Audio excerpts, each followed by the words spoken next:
મોરબીના વાંકાનેરમાં વ્યાજખોરોની દાદાગીરી સામે આવી રહી છે। વ્યાજખોરે ₹3000 માટે હવામાં ફાયરિંગ કર્યું। પિતા ધર્મેન્દ્ર ઝાલા, પુત્ર જયદીપ ઝાલા સામે ફરિયાદ નોંધવામાં આવી છે। વ્યાજખોરોએ 1 લાખના બદલે 29.49 લાખ પડાવ્યા હતા। નિલેશ પટેલ વધુ વિગતો સાથે જોડાયેલા છે। નિલેશ, જે પ્રમાણે વ્યાજખોરોનો આતંક જોવા મળી રહ્યો છે, શું છે આ કિસ્સો?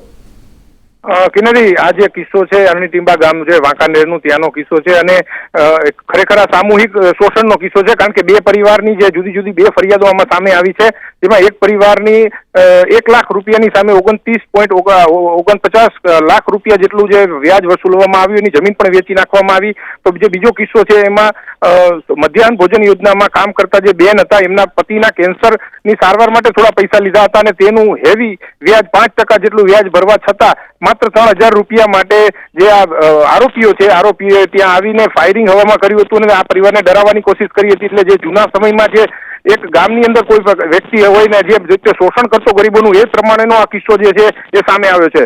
કિન્નરી, જી ધન્યવાદ નિલેશ આ માહિતી માટે।